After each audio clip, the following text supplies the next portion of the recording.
माय PCMC चॅनलवर होय मी रिंगणात या कार्यक्रमांतर्गत आज प्रभाग क्रमांक 2 मध्ये इच्छुक उमेदवार सोनम जांभूळकर जाधव यांच्याशी आपण आज चर्चा करणार आहोत.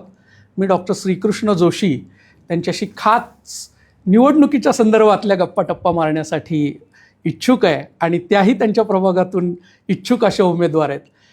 त्यांचं कामही मोठं आहे. म्हणजे कोविडच्या काळामध्ये जेव्हा सगळे लोक घरामध्ये होते तेव्हा वास्तविक तो काळ थोडा भीतीदायक होता.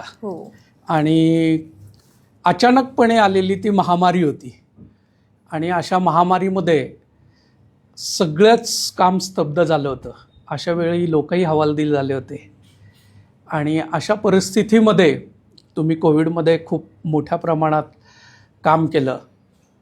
आणि आणखी एक वैशिष्ट्य म्हणजे की महिला सक्षमीकरण नुसतं बोलणं ठेवलं नाही तर मुंबईमध्ये होणारी महिलांची दहीहंडी तुम्ही या परिसरामध्ये सुरू केली. मला खरंच या दोन्ही गोष्टी तुमच्या खूप कौतुकाच्या वाटतात. तर या दृष्टीने तुम्ही आता निवडणुकीत शड्डू ठोकून इच्छुक म्हणून तयार आहात.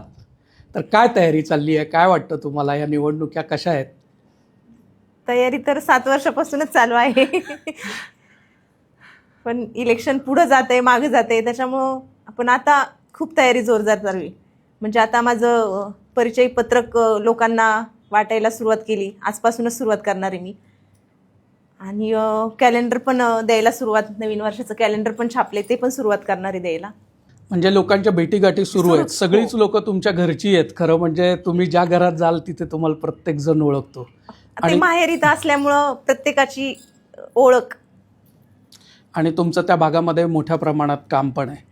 आता राजकीय काम करत असताना तुम्ही गेल्या अनेक वर्षापासून, म्हणजे मला वाटतं तुमच्या सासूबाईने ग्रामपंचायतीची निवडणूक लढवली होती आणि तुमचे सासरे सुद्धा 512 अमिशन फॅक्टरीमध्ये त्यांनी काम केलं होतं. ते पण युनियन लीडरमध्ये काम करतायत.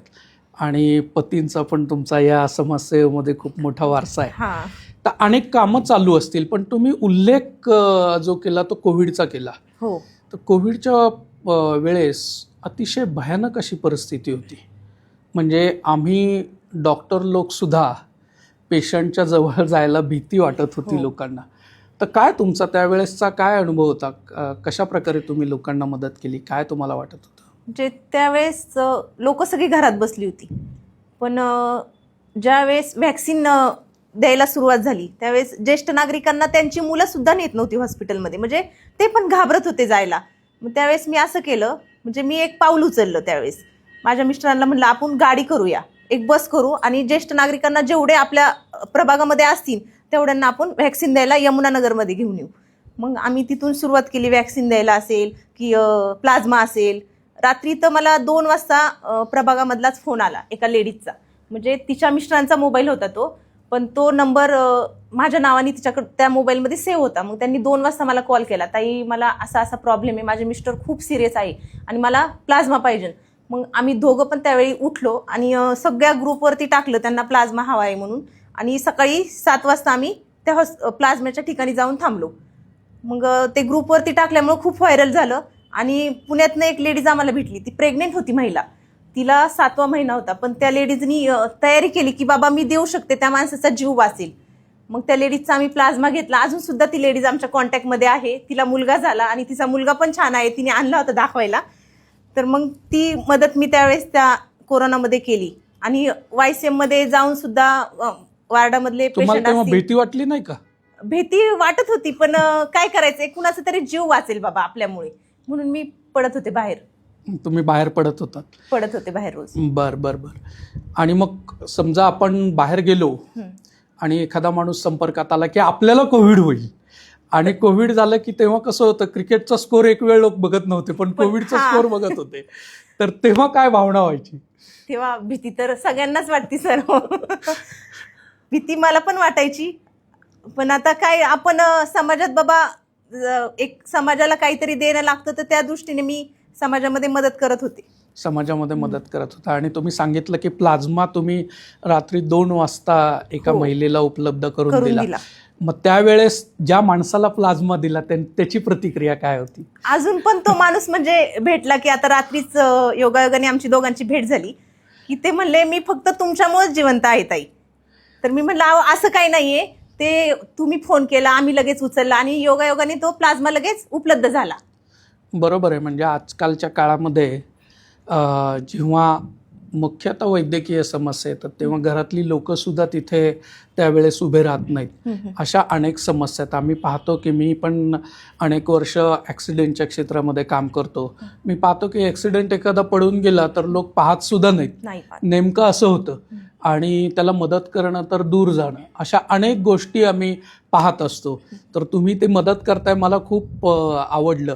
मला तो असंही कळलं की तुम्ही एका ॲक्सिडेंटच्या पेशंटला सुद्धा काही मदत केली होती.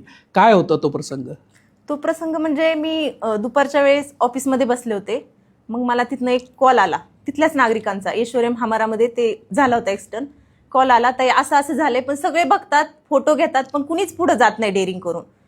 मग मी स्वतः आम्ही दोघं जण मिस्टर आणि मी स्वतः गाडीत गेलो दोघं जण.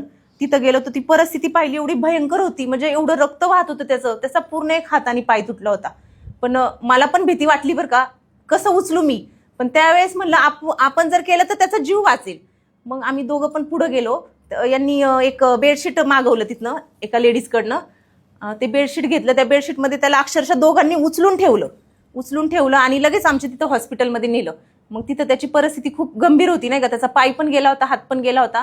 पण त्यावेळेस मी अशी बोलले की काही मदत लागल ती मी करायला तयार आहे, पण ह्या पेशंटला वाचवा. कारण की त्यांची मुलं खूप लहान लहान आहे. ते आम्ही कॉन्टॅक्ट केलं नंतर. तर मग त्यांची मुलं लहान लहान आहे. त्यांच्या मिसेस पण म्हणायला लागल्या ताई मी तुमच्या पाया पडते पण माझ्या मिस्टरांना वाचवा. मी म्हणलं काही मदत असेल ती मी स्वतः करते, पण ह्या पेशंटकडे जास्त लक्ष द्या. मग मी जवळजवळ आम्ही 6 वाजेपर्यंत तिथं थांबलो संध्याकाळी. डॉक्टर म्हणले खूप रक्त पण त्यांचं गेलेलं आहे, पेशंटचं काही म्हणजे हेच नाही, गॅरंटी नाहीये बाबा देऊ शकत. पण ते पेशंट योगायोगाने वाचले. नंतर आम्हाला दोघांना भेटायला आले, सत्कार केला आमच्या दोघांचा येऊन. बरोबर आहे. सत्काराचा विषय काढला. मला असं कळलं की तुम्ही अशी जी वेगवेगळ्या प्रकारची समाजसेवा करता. आत्ता मी तुमच्या सगळ्या गोष्टी पाहतोय तर मला वाटतं तुम्ही समाजसेवकापेक्षा जास्त आरोग्यदूताचं काम केलंय. पण त्याचबरोबर सावित्रीबाई फुले हो यांच्या नावाने तुम्हाला एक विशेष सन्मान या समाजसेवेबद्दल मिळाला. तर नेमकं काय त्या सन्मानाच्या पाठीमागच्या तुमच्या प्रेरणा होत्या किंवा कशासाठी तो सन्मान होता? म्हणजे महात्मा फुले ज्या लोकांनी मला बाबा समाजभूषण पुरस्कार दिला, तर त्या लोकांनी माझं कार्य पाहिलं. म्हणजे ही लेडीज एक की प्रभागामध्ये कचरा गाडी तिने स्वतःच्या स्वखर्चाने चालू केली. बरं. अजून कोरोनामध्ये तिने एवढी म्हणजे तिच्या जीवाची न काळजी करता ती स्वतः बाहेर पडली. म्हणून म्हणजे असं समाजकार्य बघून मला त्यांनी पुरस्कार दिला त्यावेळेस. त्यांनी सावित्रीबाईचा. आणि हो. तुम्ही सांगता की कचरा निर्मूलनाचं काम म्हणजे तुमच्या परिसरामध्ये म्हणजे पिंपरी चिंचवड हा परिसर जो आहे तसा स्वच्छ नीट क्लीन हो. आणि खूप अत्यंत चांगल्या प्रकारे विकसित झालेला परिसर आहे. हो. पण तरी सुद्धा कचऱ्याच्या समस्या ह्या अजून कचरा निर्मूलनचा डेपो असेल किंवा कचरा उचलण्याची समस्या असेल ही सर्वसाधारण लोकांमध्ये आपल्याला पाहायला मिळते. आणि तुम्ही स्वतः ती गाडी तयार सुरू केली. काय होतं तिथे, अडचणी काय होत्या प्रभागामध्ये? म्हणजे मी ज्या वेळेस बाहेर पडले ना त्यावेळेस महिलांच्या अशा समस्या होत्या की ताई कचरा टाकायला गाडी येत नाही, आमच्याकडे पालिकेची गाडी येत नाही. तर मग आम्ही दोघांनी असा विचार केला की आपण स्वखर्चाने आपण गाडी चालू करूया. आणि ती गाडी आम्ही दिवाळीच्या पिरियडमध्ये चालू केली. त्यावेळेस सगळ्या महिला म्हणजे दिवाळी करत असतात, पण मी कुठं कचरा गाडी सोबत असायची. स्वतः कचरा गाडीच्या बाजूला म्हणजे ड्रायव्हरच्या बाजूला बसून ते कचरा त्यांचा म्हणजे घेऊन जायची आणि डम्पिंग करायला न्यायची. तर त्यावेळेस प्रभागामध्ये अशी समस्या होती की कुठंच कचऱ्याची गाडी नव्हती. माझी एकच गाडी होती, पण सगळ्या कानाकोपऱ्यामध्ये पोहोचायची ती गाडी. आणि मग तिथं मी राजस्थानला ते गाणं ऐकलं, कचरा डालोगी नाही का ते गाणं होतं त्यावेळेस. तिथं होती ती थीम, पण ती थीम मी माझ्या प्रभागामध्ये आणली आणि सुरू केली. आणि मग माझे बंधू महापौर असताना त्यांनी पण मग ते गाणं ऐकलं आणि त्यांना पण ती आवडली बाबा. म्हणजे ते म्हणले खूपच छान आहे हे दाजी, ते दाजी बोलतात आणि ताई हे खूपच छान केलंय तुम्ही दाजी म्हणले हे काम. मग त्यांनी कचऱ्याच्या गाड्या चालू केल्या आणि त्या सगळ्या गाड्यांवरती आता ते गाणं वाजते. करेक्ट. म्हणजे राजस्थानमध्ये ऐकलेलं कचऱ्याचं गाणं ही तुमची प्रेरणा झाली. आणि दिवाळीमध्ये जी लोकांची घाण होती ती दुर्गंधी जाऊन त्या ठिकाणी स्वच्छता निर्माण करण्याचं खूप मोठं काम आपण असं म्हणतो की जिथे स्वच्छता असते तिथेच लक्ष्मीचा वास वास असतो. असतो. त्यामुळं एक लोकांना तो आनंदाचा दिवाळीच्या दृष्टीने भाग तुम्ही त्या ठिकाणी निर्माण केला. खरं म्हणजे हेच राजकारणामध्ये तरुण लोक यावेत, मुख्यतः महिला राजकारणामध्ये दिसत नाहीत. आणि असे वेगवेगळे जर उपक्रम महिलांच्या निमित्ताने सुरू झाले तर राजकारण अधिक सुदृढ होतं. आपला भाग तर महेशदादांचा भाग आहे आणि त्यांना विकास पुरुष म्हणून मानलं जातं. अनेक विकासाच्या योजना त्यांनी त्या ठिकाणी सुरू केल्या. तुमच्यावर राजकारणामध्ये कोणाचा प्रभाव आहे? भोसरी विधानसभेचे हिंदुत्वाने आमदार, हिंदुत्ववादी आमदार महेशदादांचा. काय महेशदादांचं कोणतं काम तुम्हाला प्रेरणा देतं? दादांनी म्हणजे आता बघा ना, भोसरी विधानसभेमध्ये लोकांच्या समस्या असेल तर कॉलेज चालू केलं, कोर्ट असेल, पोलीस आयुक्त असेल, रस्त्याची कामे असेल, म्हणजे दादांनी आता पुतळ्याचं पण काम खूप छान प्रकारे केले. बरोबर आहे. म्हणजे हिंदुत्वाचा विचार हा लोकांपर्यंत पोहोचावा. आणि फक्त हिंदुत्वाचाच नाही तर समाजासाठी ज्या ज्या लोकांनी काम केलं, म्हणजे धर्मवीर संभाजीचा एक मानाचा पुतळा जो देशाला स्वाभिमान होईल अशा प्रकारचा तुमच्या परिसरामध्ये आता निर्माण झालाय. एक महिला म्हणून आपण आता इच्छुक आहात आणि महानगरपालिकेमध्ये एक नगरसेविका म्हणून काम करण्यासाठी आपली निवड झाली, तर आपण कोणता महत्त्वाचा मुद्दा आपल्या परिसरातला आपल्याला वाटतो की जो प्राधान्याने केला पाहिजे? म्हणजे एक जेंट्स कुठं पण बाथरूमला जाऊ शकतो, तशी लेडीज कुठं जाऊ शकत नाही. तुम्ही आतापर्यंत कुठं लेडीज पाहिली का ती बाबा रस्त्यावरती गेली बाथरूमला? तर मी सर्वप्रथम महिलांसाठी शौचालयाची व्यवस्था करणार. बरोबर. शौचालय हा फार मोठा ज्वलंत प्रश्न आहे. म्हणजे शहराच्या विकास मोठ्या प्रमाणात झाले, परंतु हा छोटा मुद्दा आहे की याकडं मात्र कोणी गांभीर्याने लक्ष दिलं नाही. आणि मला वाटतं हा एक अत्यंत महत्त्वाचा असा विषय तुम्ही हातामध्ये घेताय. आणखी एक तुम्ही मगाशी सांगितलं की तुम्ही दहीहंडी चा जो विषय आहे, म्हणजे महिलांसाठी वेगवेगळे उपक्रम तर राबवलेच, गरबा असेल किंवा हळदी कुंकाचे कार्यक्रम असतील, महिला सक्षमीकरणाचे कार्यक्रम, पण दहीहंडीचा विषय तुम्ही सुरू केला, त्या पाठीमागे काय तुमची भूमिका होती? म्हणजे मी ज्या दहीहंडी पाहत होते, म्हणजे मुंबईमध्ये असतील, इकडं इतर भागातील असतील, तर मला जास्त जेंट्सच्या दिसायच्या, महिलांच्या खूप कमी दिसायच्या. तर मी मिस्टरांना बोलले, आपण मुंबईमध्ये जसं पाहतो ना महिलांची दहीहंडी, तशा आपल्या इथं एकदा आणून बघू. तर मग मी तसा पायंडाच पाडला की बाबा दहीहंडी ही महिलांच्या हस्ते सुरू झाली पाहिजे. आणि तसा तुमचा पहिला उपक्रम होता पिंपरी चिंचवड शहरामध्ये. मग कसा रिस्पॉन्स होता, काय होता? खूप छान. म्हणजे महिलांनी असा इंटरेस्ट दाखवला की माझं जागृती महिला प्रतिष्ठान होतं. त्याच्यात जवळजवळ पहिला सुरुवातीला 360 महिला होत्या, आता 1200 महिला आहेत त्याच्यात काम करतात. तर म्हणजे सगळ्या महिलांनी असा एन्जॉय केला खूप की म्हणजे माझ्या कार्यक्रमाला तर आमदार महेशदादा असतातच, स्वतः दादा सुद्धा नाचून त्यांनी खूप छान असा एन्जॉय केला त्यावेळेस महिलांसोबत. म्हणजे आता तुम्ही दहीहंडीतली पुरुषांची मक्तेदारी मोडून काढली आणि त्या ठिकाणी महिलांना पण प्राधान्य देण्याचं काम तुमच्या माध्यमातून सुरू झालं. खूप अभिमानास्पद आणि आनंददायी असा उपक्रम आहे. महिलांच्या बाबतीत पाहतो आपण की बऱ्याचशा महिला राजकारण म्हटलं की थोडंसं दूर राहतात.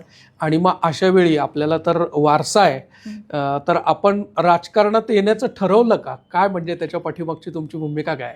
राजकारणात म्हणजे मला माहेरमधून पण माझे आजोबा सरपंच होते, म्हणजे मला तिकडनं पण आहे वसा आणि वारसा.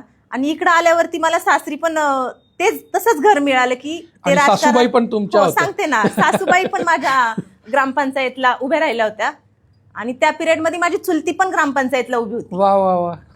म्हणजे सासूबाई, चुलती आणि आता तुम्ही. बर.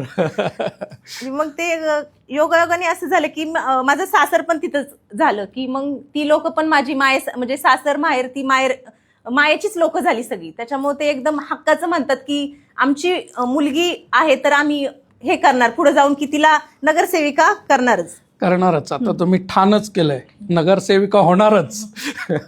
बर, हरकत नाही. आणि खूप छान आहे. म्हणजे मला तो आत्मविश्वास राजकारणात आला की आणखी लोकांचे प्रश्न जे असतात ते सहज सोपे होतात. त्याचं मला तुमचे सर्व विचार ऐकून मला असं वाटतं की आता त्या प्रभागातल्या लोकांनी निश्चिंत व्हायला हरकत नाही. पण तुमची सासू, मला म्हणालात तुम्ही की ग्रामपंचायतीमधून, सासूनी काही कानमंत्र दिला की नाही राजकारणाचा? म्हणजे सासूनी कानवंत्र म्हणण्याऐवजी म्हणजे त्यांनी मला शिकवलं बाबा लोकांशी कसं कनेक्ट व्हायचं, लोकांना कसं आपलं कसं बनवायचं हे त्यांनी मला शिकवलं. सासूबाईंनी सांगितलं आणि त्यांचा खूप मोठा गोतावळा होता. हो, त्यामुळेच तुम्ही 1200 महिलांना एकत्र करू शकलात एकत्र केलं. आणि आता तर हजारो महिला तुमच्या पाठीशी उभे राहण्यासाठी सज्ज आहेत. तर ही जी निवडणूक वाटते पिंपरी चिंचवडची, रस्ते, पाणी, लाईट, आरोग्य, लाईट या समस्या तर असतात, पण तुम्हाला आणखी काय वाटतं की या पलीकडे आणखी लोकांसाठी कुठला महत्त्वाचा प्रश्न आहे? लोकांसाठी म्हणलं तर ज्येष्ठ नागरिकांना बसायला त्यावेळेस कुठं जागा नव्हती. त्यावेळेस मी त्यांना वाचनालय चालू करू दिलं, तिथं पेपर चालू केला. बाबा त्या दृष्टीने त्यांचं एक बॉन्डिंग तयार होतं ज्येष्ठ नागरिकांचं, ते सोबत मिळतात, त्यांचे कुठं बर्थडे असतील ते सेलिब्रेशन करतात. नाही, हा फारच महत्त्वाचा विषय आहे. म्हणजे ज्येष्ठ नागरिकांच्या ज्या समस्या आहेत आणि मला वाटतं त्याच लोकांना जास्त आजकाल कोणी विचारत नाही, त्यांच्याकडे कोणी फारसं लक्ष देत नाही. तर एक महिला म्हणून ज्येष्ठांची काळजी घेणं, स्त्रियांच्या बरोबरीने काम करणं आणि शौचालय उभं करणं हा जो तुम्ही महत्त्वाचा भाग सांगितला, मला वाटतं तुम्ही नगरसेविका झालात तर पहिल्या नगरसेविका असाल की ज्या पिंपरी चिंचवडमध्ये सगळ्या ठिकाणी शौचालय व्हावेत या दृष्टीने भरीव कामगिरी कराल. सोनमताईंनी अनेक कार्यक्रम त्यांच्या कारकिर्दीमध्ये सुरू केलेत. त्या भाजपच्या महिला मोर्चाच्या उपाध्यक्षा म्हणूनही कार्यरत आहेत. 1200 महिलांचा ग्रुप त्यांनी जमवलेला आहे आणि त्यांच्या मार्गदर्शनाखाली आणि नेतृत्वाखाली अनेक कार्यक्रम सुरू आहेत. मला वाटतं पोलीस भरती हा एक वेगळा उपक्रम आपल्या प्रभागामध्ये आपण राबवला होता आणि कसा त्याचा प्रतिसाद होता? का तुम्हाला वाटलं की पोलीस भरतीच आपल्या प्रभागामध्ये केली पाहिजे? कारण की त्यावेळेस तर कुठंच असं पोलीस भरतीसाठी कुठंच वर्कशॉप घ्यायला कोणी तयार नव्हतं. त्यावेळेस भोसले सर म्हणून माझ्याकडे आले, म्हणले ताई तुम्ही हा उपक्रम घेता का? मी बोलले हो चालेल, मुलांचं काहीतरी भवितव्य चांगलं होत असेल तर मी त्याच्यासाठी तयार आहे बाबा की घ्यायला. मग ते बोलल्याच्या नंतर मी ग्रुप तयार केला. त्या ग्रुपमध्ये फक्त माझ्या जागृतीवरती सगळीकडे टाकलं, जे कुणी मुलं असेल त्यांनी माझ्याकडे येऊन नाव नोंदणी करून जावा. की अशी आधी 25 मुलं झाली, नंतर अशी होताना 80 मुलं झाली. मग आम्ही लगेच एक आठवड्यामध्ये त्यांचे लगेच सकाळी पहाटे 4 उठून सुरुवात केली, 4 वाजता लगेच. मग ती मुले आल्याच्या नंतर 3 महिने आम्ही त्यांचं ते सुरू केलं. 3 महिन्याच्या नंतर 2 मुलांचं सिलेक्शन पण झालं, एक मुलगा आणि एक मुलगी. त्या मुलीचं नाव आहे पाटील आडनाव. तर ती मुलगी आता पोलीस भरती म्हणजे काम करत आहे. अच्छा, आपल्या माध्यमातून 2 लोक पोलिसांमध्ये भरती झाले आणि आपल्या राज्याच्या सुरक्षेच्या विभागामध्ये दाखल झाले. म्हणजे सुरक्षा असेल, आरोग्य असेल किंवा विविध प्रकारच्या महिलांच्या दृष्टीनेचे उपक्रम असेल आणि मुख्यतः महिलांसाठी शौचालय हा उपक्रम घेऊन आपण या रिंगणामध्ये उतरत आहात. खूप आनंदाची, अभिनंदनाची गोष्ट आहे. माय PCMC चॅनलमध्ये आपलं मनापासून धन्यवाद.